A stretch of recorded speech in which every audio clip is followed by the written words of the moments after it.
Газар зүйн олимпиад анх 1995 онд Улаанбаатар хотод 45 дугаар сургууль дээр зохион байгуулагдаж байсан. Түүнээс хойш 1990 онд буюу 4 дахь удаагийн олимпиад Орхон аймагт зохион байгуулагдаж байжээ.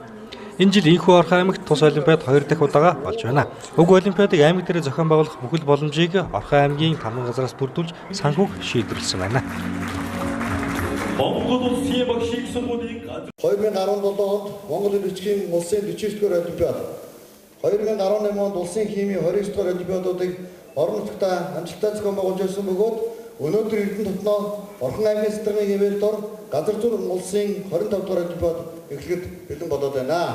Энд 2014 оноос аймаг орон нутгад хүний хөгжлийг тэргүүн тавьсан олон тал бодлого дэд хөтөлбөрийг боловсруулан хэрэгжүүлж байгаа бөгөөд эдгээр бодлого хөтөлбөрийн хүрээнд улсын төрөлсөн олимпиадад аймаг төлөөлөн оролцох багш сурагчдыг олон талаар дэмжиж амжилт гаргасан багш сурагчдыг засгийн нэрэмжит мөнгөн шагналаар жил бүр шагнал урамшуулж ирсэн. Үүний үр дүнд 2018 онд манай аймгийн сурагчид 5 хичээлийн төрлөөр олон улсын олимпиадад эх орноо төлөөлөн оролцож 2 мөнгө, 3 хүрэл медаль хүртсэн бол улсын төрөлсөн олимпиадад 6 сурагч аймгаа төлөөлөн оролцож 4 мөнгө, 2 хүрэл медаль хүртсэн сайхан амжилтыг үзүүлсэн байна. Энэхүү олимпиадад 21 аймаг 9 дүүргийн 31 багш 31 сурагч оролцож байна. Тус олимпиадыг аймаг дээрээ зохион байгуулснаар бусад багш сурагчдын туршлагаас манай аймгийн бүх багш нар суралцах боломж нэгддгээр давуу талтай байдаг байна.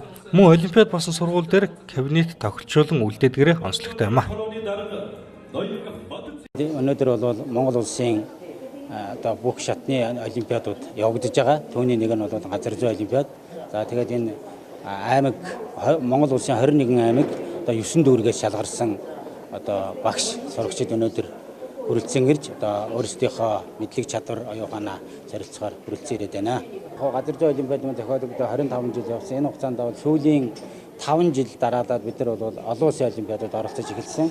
Тэгвэл олимпиадынхаа чанар одоо энэ ажлын даалгавар одоо юуных нь агуулга одоо сайжруулсан үр дүнд бол бас энэ оролцож байгаа оюутнуудын маань мэдлэг чадвар бол сайжирсан сурагчдын маань. Энэ утгаараа бид нар бол олон улсын хэмжээний олимпиадад өргөдөн оролцсон. Тэгээд сүүлийн жил Оросын холбооны улс, Канада, Австрали ингээд 5 орнууд нэр оролцоод эндээс бол олон улсаас бол мөнгө хүрэл медалуудыг бол авсан байгаа. Гэхдээ энэ олон жил оролцоогүй боловч одоо сүүлийн шинээр оролцож байгаа гэхэд бол манайх нэлээд амжилттай. Түүнээс гадна олимпиад олон улсын газар зүйн олимпиад бол хэд хэдэн гадар бас олон улсын хэмжээнд бүс нутгийн хэмжээнд зохион байгуулагддаг. Тэгээ аль талаасаа бол одоо манай сурагчдыг бол урьж оролцуулахаар бол юу хариулчихэд хүсэлтэд хариулчихэд байна.